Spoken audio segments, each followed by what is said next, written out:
Good morning, graduates and everybody else. This is a tremendous honor. It's always great to spend time with young people on their way in life, but this is special. My wife and I, Robin Wells, hi, have a long association with this area. In fact, my parents lived for many years happily in town, just down the road, and now we've always admired this school, and now we have a personal connection as well. Hi, Ligaya, and congratulations. This is great. It's also it's very scary. I've done hundreds, maybe thousands, of speeches over the years to all kinds of audiences, but never, as far as I know, a commencement speech.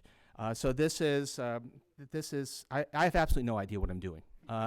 And if I bomb, in particular if this comes out really boring, what happens in Great Barrington stays in Great Barrington, okay?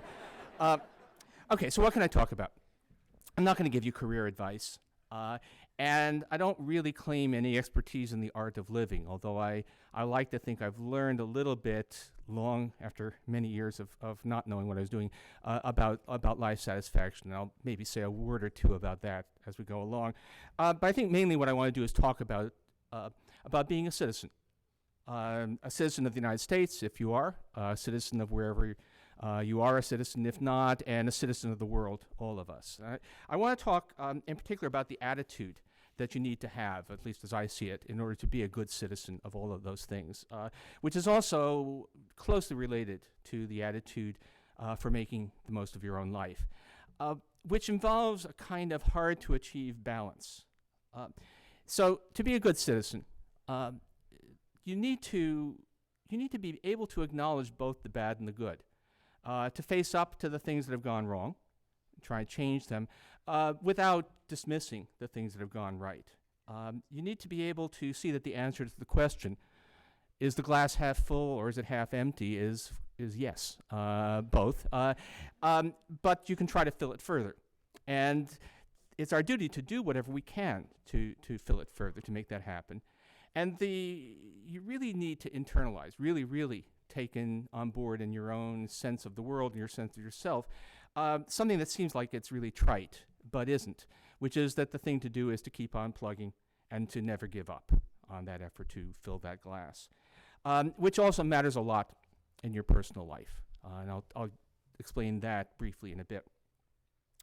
So let's talk about this world that you're graduating into, and how it's changed from the world that I came into when I was your age.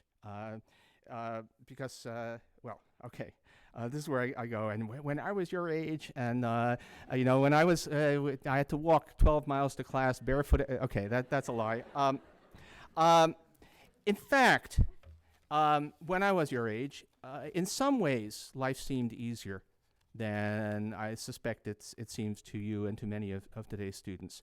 I graduated college in 1974, which was the tail end of that glorious generation of rising living standards that followed World War II, a time when everything seemed to be going up, and when it was upward mobility of all kinds seemed to be just what you expected.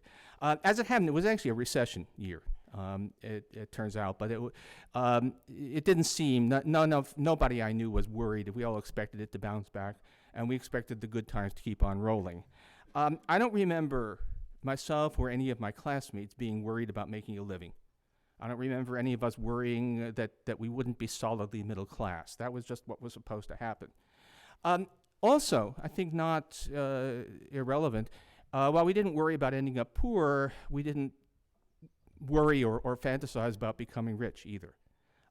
They are successful, yes. Everybody was, many of us were ambitious, but really rich, in the 70s there weren't very many super rich people. It just didn't seem like a goal that anyone was seeking. A few years later, when I finished up grad school, there were, everybody wanted an academic career, which seemed like that would be interesting, prestigious. Everybody hoped to climb that ladder. And the way it worked, in fact, when I was in grad school, was that the top of the class did go into academic jobs, and it was only the people who weren't really didn't seem to be doing well enough to get a assistant professor appointment. Those people were forced to go take work on Wall Street, poor guys. Funny, those are the ones who have the multiple mansions now. I don't think I would have wanted to follow them, even if we had known then what we know now about what was going to happen to incomes in various professions. I think I understood even then that while having enough money not to have to worry about it is definitely a nice thing. Robin and I definitely don't sneer at textbook royalties, and thank you, those classes that have adopted ours. But having tons and tons of money doesn't really do that much for you. And that's, by the way, a little bit of life thing. That's true of any kind of success.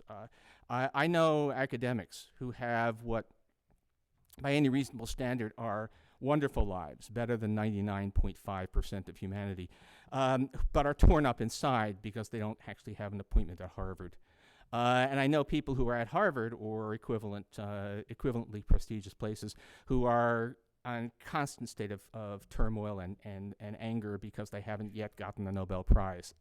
That is no way to live. You need to appreciate, as I said, the good things. Okay, but going back to the way it was, what I remember about graduating back more than 40 years ago, God help us, was feeling fairly calm about personal prospects. I mean, obviously, I had all the anxieties about life, love, the universe, and everything that anyone that age, your age, has. But I didn't worry about being poor. I didn't have expectations or fantasies about becoming rich. So life did not feel like an obstacle course that many of us would not finish. And now, of course, it does. When I talk to students, even students at high prestige places like Princeton, where I've retired from recently, they all seem to have the sense of being in a desperate race where failure to place near the front is going to be disastrous. And while students are probably more anxious about that than they should be, because life can be very good even if you aren't in the 1%. Their sense that it is a high-stakes rat race out there is not an illusion. It really has become that kind of society. We are a country now in which a few people make incredible amounts of money. Again, to my experience, not getting all that much joy out of it, but they do make incredible amounts of money, while a lot of hardworking people struggle to afford key essential things. I would say above all, being able to provide their children with the environment and the educational opportunities they should have. So it does make a lot of sense to worry about whether you're going to make it into the magic circle and how you'll manage if you don't, which makes this a very different world from the one I graduated into. And for someone in the position I was then, in many ways, it's a worse world. It's a tougher world that you're graduating into than the one that I faced. But notice how I phrased that for someone in my position, because you see, I was a straight white male in a time which, fortunately, was late enough that anti-Semitism was no longer considered socially acceptable. So I was in the right position. If I'd been a woman or a person of color or someone of a different sexual orientation, it would have been much, much tougher. And of course, this is 1974. If it had been a few years earlier, it would have been vastly, vastly tougher.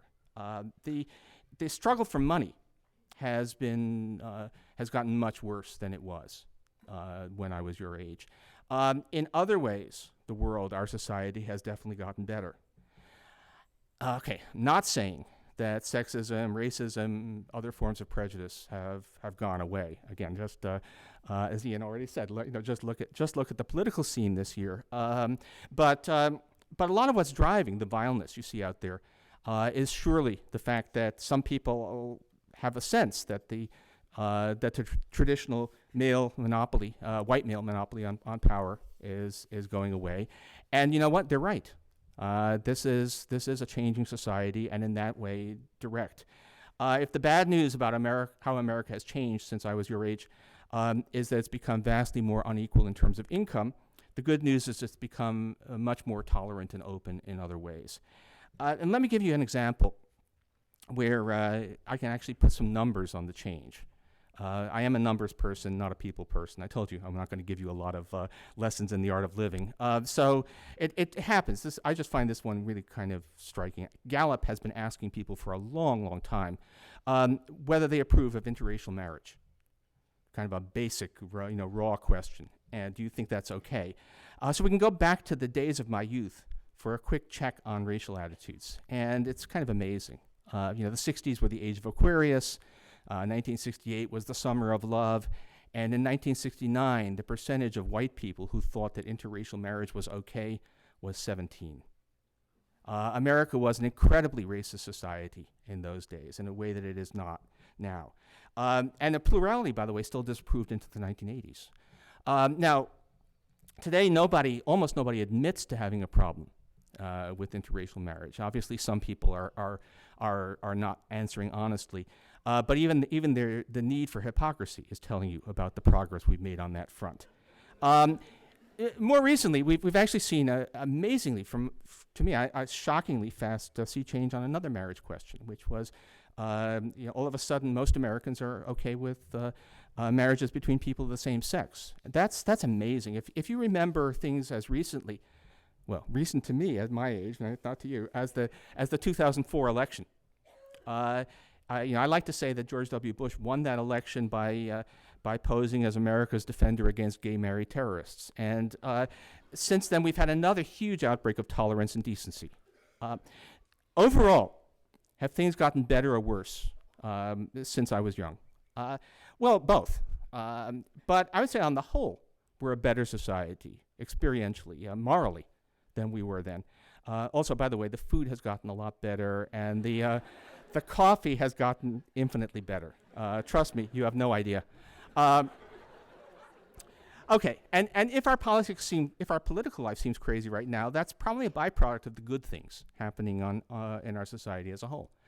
There are people whose simmering anger over social change was brought to a boil by the sight of a black man in the White House. A lot of those same people will get even madder if the next person sitting in the Oval Office is a strong woman. So, but those people are not America. They're just a piece of it and a shrinking piece. That's the good news. You're graduating into a society that has gotten better in some important ways, although it's gotten worse in others. And the question now I want to try to answer is what caused those good things to happen? What will it take? What can you do to help turn the bad things around? And the answer, again, it's kind of trite sounding, is that it takes people who care, people who work at it, and people who keep on plugging even in the face of reverses. So I know some of you surely know the history of civil rights better than I do. Actually, I've seen some of the guys' readings, but let me pontificate just for a second anyway. It isn't a tale of good things that happened just by chance or just happened through the inevitable unfolding of events. But neither is it a tale of a once-for-all transforming revolution that fixed everything in a day. It's a story about activists, political leaders, and ordinary citizens who pushed heavy stones up a slope year after year, sometimes finding it slide back, but never gave up. And the job is still far from done. But that's the point. There was progress. There were many points when people could have despaired. They could have despaired when of achieving racial equality when the Civil Rights Act inspired a backlash that first put Richard Nixon and then later Ronald Reagan into the White House. They could have given up on feminism when the drive to pass the Equal Rights Amendment stalled in the states in the 1970s. They could have given up on gay rights when the Bush campaign exploited the backlash against those rights as recently as 2004. But they didn't. Kept up the pressure, kept up on multiple fronts. Dramatic demonstrations, nothing wrong with making noise, quiet political organizing, giving money, keeping up the social pressure to make raw prejudice ever less acceptable. I think that even things that you might think are trivial can actually matter a lot, especially over the long run. Like the way that people are portrayed in movies and TV. When I was growing up, God looked like Charlton Heston, and now he looks like Morgan Freeman. And I think that's more important than people imagine. Okay, and bit by bit, the tectonic plates did shift. Sometimes it's been painfully slow. I mean, if you don't think that racism and sexism are a lot of the story about what's going on in America right now, politically, you're not paying attention. But sometimes dams do seem to break all of a sudden, as has happened with gay marriage. So that's the story about prejudice of all kinds, racial, gender, social inequality. What about economic inequality? Hasn't that been a story where everything has always gone in the wrong direction? And the answer is no. A lot of things have gone in the wrong direction, but there have been some victories in pushing back. And I've been a marginal, peripheral player in at least some of those victories. And I want to give you a little bit of a personal take. So I've already mentioned the 2004 election a couple of times, and I think it's hard for people your age, you were very young, to realize, to convey. It's hard to convey to you just how terrible a blow that was to many of us. We've seen the politicization of 9/11. We've seen seen the country lied into war. Let's be blunt about that, which was obvious even at the time. And political rewards, at least in the short run, for doing that. And all of that was in the service of an economic agenda aimed at comforting the comfortable and afflicting the afflicted, at making the rich richer and undermining the social safety net. And on that terrible Wednesday morning, the day after, in November 2004, it would have been really easy to give up, to just say, what's the use? But we didn't. We being many people much more important in this than I was, but I was certainly part of that. As it happened, what happened right away then was that that Bush announced that he had a mandate to privatize Social Security, which oddly had not been ever mentioned in the campaign, but that was what was declared immediately afterwards, and the general expectation, if you watch the Sunday talk shows, which I actually advise against. But anyway, if you watch the Sunday talk shows, the general expectation was, of course, this is going to happen. He's going to get what he wants. But he didn't. Politicians, Nancy Pelosi, Harry Reid, policy wonks like me and a lot of others, and a lot of ordinary citizens mobilized to say, this is a terrible thing. Do not do this. You're being sold a bill of goods. And the bum's rush was stopped. It didn't happen. That was a negative victory. That was just stopping something that was being done to undermine the social safety net we had. Then the question was widely asked, okay, we now know what we're against, what are we for? And there was a process that took place really in the year after the surprise victory on Social Security, which was a kind of ongoing dialogue in person, in print, in the blogs. What should be the next? What would be a positive step that we could do? And that crystallized into a determination to try again on health reform. There'd been a big push for health reform in 1993 that famously crashed and burned, but maybe this was the time again. I think that policy wonks, people who were into the details, played a significant role. Obviously, the really important role was political leadership, but it required this stuff as well. For me, it actually meant I had to learn a whole new subject. I'm not a real healthcare economist. I learned to play one on TV and in print. But then two remarkable things happened. First was during the Democratic primary of 2007, 2008. Somehow, startlingly, after years in which Democrats had given up on health, it became not just widely accepted, but a requirement pretty much to be a player that you have a plan for major health reform. And that plan actually converged on basically the broad outlines. All of the candidates ended up proposing more or less the same thing. As it turns out, if you get into the details, what we actually got was a little bit closer to the Clinton proposal than the Obama proposal from 2008, but not significant. And by a huge change. There'd been a sort of whip dog attitude on health reform after the way it failed before you were born. But that ended in 2008. And then a landslide election, which very briefly delivered a supermajority to Democrats in Congress. And during that interval, it happened. It was, again, I think it's a little hard for you to appreciate just how amazing that was, given where we'd been. But it happened. Robin and I watched the final vote on C-SPAN. Didn't manage to make it down to D.C. for it, but just watched it. It was a very emotional moment, pretty close to tears, because this was something that you'd wanted to see happen, and we'd been part of a movement that was actually going to make a real important difference in people's lives. I don't know if anybody ever, if you watch the signing ceremony, not the vote, but the signing ceremony for the Affordable Care Act, there's a moment we all kind of treasure, because Vice President Biden can be overheard saying in a rather loud whisper, "This is a big fucking deal." And he was right. I mean, it's not the reform anybody would have designed from scratch. It really is, camel is a horse designed by a committee kind of thing, or whatever you want to call it. It had to do a lot of things to be politically feasible, to not disrupt existing arrangements too much, and partly as a consequence, too many people fall through the cracks. But 20 million people who would not have had health insurance now have it. That is a very big deal.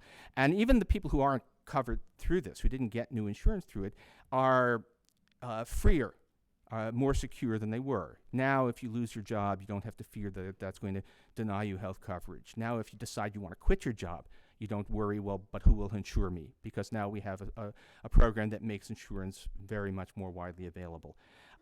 It's also a significant blow against economic inequality. If you ask who are the beneficiaries, while I think very, very many people benefit from that security and freedom, the actual subsidies, the benefits flow typically to lower income working people. And that's so these are the people who are most hurt by rising inequality, and we're giving some of it back. It's paid for in large part by taxes on the rich.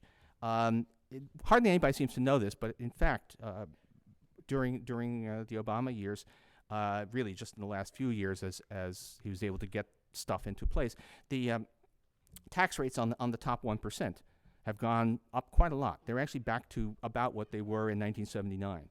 So on that front, at least, we fully retraced the Reagan years, and that's not enough. There are a lot of other reasons why inequality rose, but that's a pretty significant thing. Financial reform, which is also one of those halfway, not everything you'd want, but more than people think ventures, is also does a fair bit to limit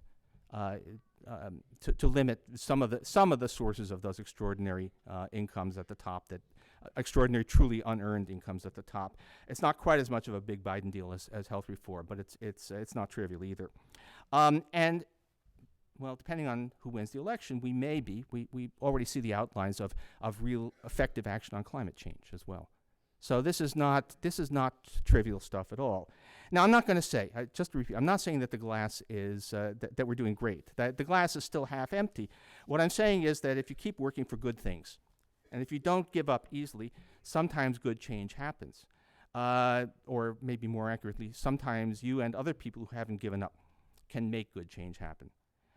All right, when does this constant, often frustrating struggle end? The answer is, well, never. I may have mentioned that we're going through an election right now. You may be aware that we're going through an election year right now. This one could end with another terrible Wednesday morning. On the other hand, it could very well end with another window of opportunity, another chance to push through policies that aren't perfect, that aren't what you'd ideally want, but will make the world a significantly better place. The point is that if we avoid the worst and make progress toward the best, the reason it will happen will be not just by chance, but because people who care did their best to make it happen. And that means, of course, all of us. So go out there, be citizens, and make the world a better place. Don't be complacent, but also don't forget to celebrate the good things, both in the public sphere and in your own life, instead of dwelling on the disappointments. And finally, drink some of that 21st century coffee. Like I said, you have no idea how good you have it. Thank you.